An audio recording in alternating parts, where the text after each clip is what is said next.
Oke, balik lagi kita bahas materi HTML. Nah, bab tag, atribut, dan elemen yang kemarin udah kita bahas, itu udah selesai. Sekarang kita lanjut ke materi tentang paragraf di HTML. Paragrafnya tuh termasuk BR, HR, div, sama pre. Ya, dibacanya pre aja lah. Kemarin tuh saya sempat baca skrip buat video konten kayak gini. Nah, sekarang tuh saya langsung aja tanpa skrip. Jadi kalau ada belibet-belibet sedikit atau ya banyak gitu, mohon pengertiannya lah ya. Langsung aja kita buka VS Code-nya.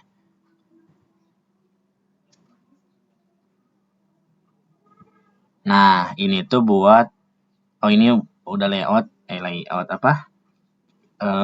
Teks terakhir atau HTML, kode HTML terakhir kita buat. Sekarang gimana sih cara kita buat paragraf? Simpelnya tuh ya udah paragraf gini aja. Misalkan kita mau bikin nama saya Reza,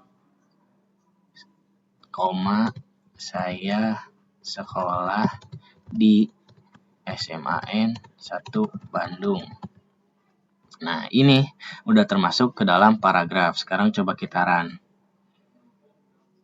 Nah, dia udah termasuk ke paragraf, udah kayak teks gitu. Terus kalau kita mau tambahin lagi, misalkan di sini saya tambahin saya suka belajar MTK tapi gak suka angka. Kita cek lagi. Nah, dia langsung jadi paragraf lagi. Jadi pokoknya mah buat paragraf tuh kayak gitu. Nah, di paragraf ini kita bisa nambahin beberapa atribut kayak class, ID, atau enggak atau enggak align. Align tuh kayak misalkan di sini align ini center. Otomatis si teksnya itu bakal di tengah. Misalkan kalau yang di paragraf yang ininya align sama dengan justify. Coba ya. Apa yang terjadi? Nah, nggak bakal terjadi apa-apa karena kan justify. Justify itu kayak perataan. Apalagi ya? Coba right. Kanan, right. Nah, otomatis si teksnya ada di kanan kayak gitu. Cuman align kayak gini tuh nggak disarankan, bukan nggak disarankan sih, kita tuh buat styling kayak gini tuh biasanya di CSS, makanya biasanya tuh kayak gini. Kita hapus dulu, kita bikin style set gini. Kalau style tuh apa yang mau kita modifikasi si paragrafnya itu. Misalkan stylenya ini tuh kita mau ubah font size-nya, berarti font size jadi larger. Nah, dia bakal jadi lebih gede. Atau enggak merubah warna. Ubah warna. Background.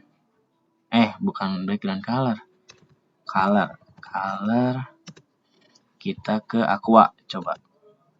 Nah, otomatis si teksnya itu bakal jadi warna aqua. Ini misalkan kita stylenya style background. Sekarang kita backgroundnya tomato. Coba ya. Nah, kayak gitu. Kita pakai styling di CSS. Nah, selanjutnya kita lanjut ke tag BR. Kalau untuk tag BR tuh dia sebagai break atau enggak sebagai pemisah lah. Misalkan kan kalau kalian belajar C++ bakal tahu gimana caranya kita ngebuat new line-nya atau make backslash n atau enggak NDL. Nah, itu juga sama kayak si BR ini, fungsinya kayak gitu sih. Coba ya. Misalkan kita mau buat pantun, misalkan jalan ke Bandung, jangan lupa beli dodol. Hei kamu anak Bandung,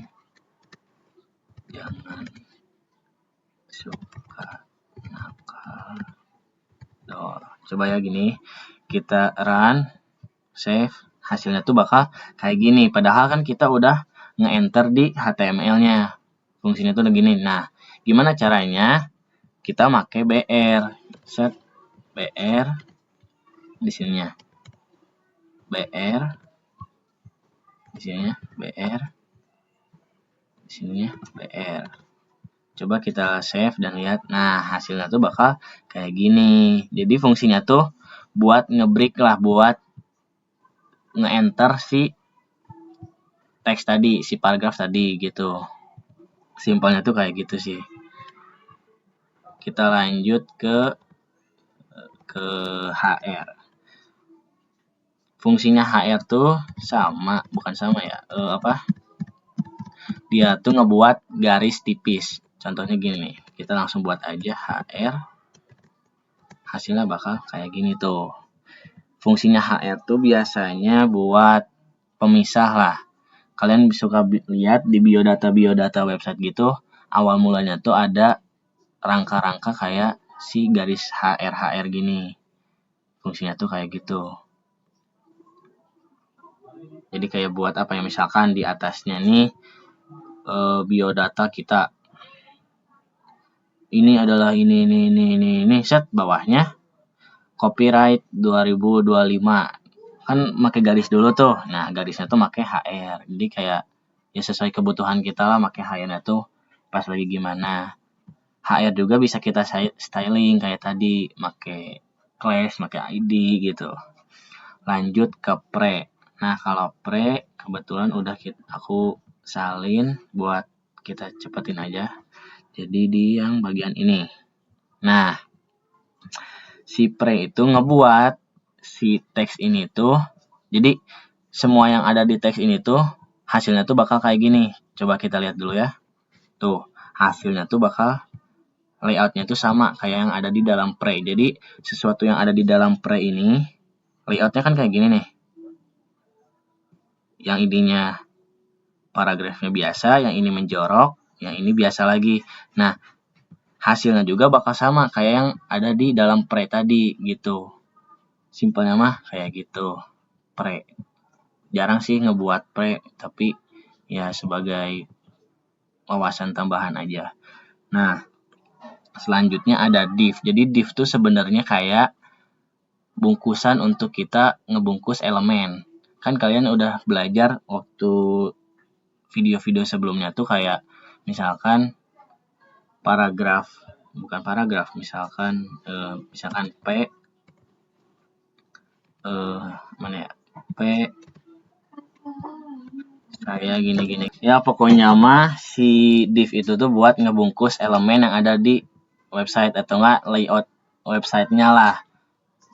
Kayak misalkan kita buat div nih, div set gini. Nah, di dalam div-nya tuh ada apa? Misalkan ada P, terus ada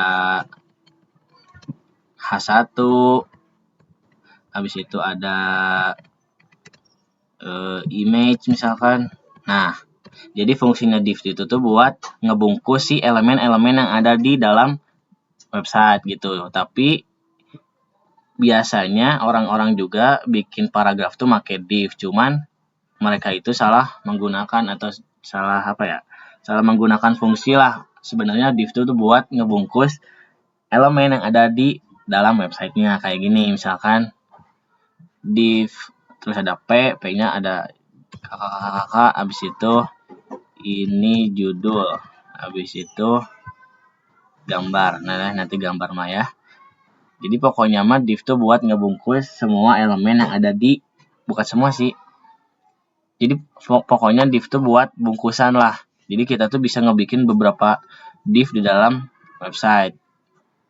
Kayak gitu misalkan nih, ada bungkus gorengan. Nah, di dalam bungkus gorengan itu tuh ada isi lagi kayak misalkan bala-bala, cengek dan lain-lain. Terus di dalam bala-balanya juga itu ada bungkusan lagi kan, ada isinya lagi, misalkan ada kol, ada wortel. Jadi pokoknya tuh div tuh buat ngebungkus sesuatu lah yang kita butuhkan gitu. Itu namanya div gitu. Mungkin sekian yang bisa saya sampaikan. Semoga membantu.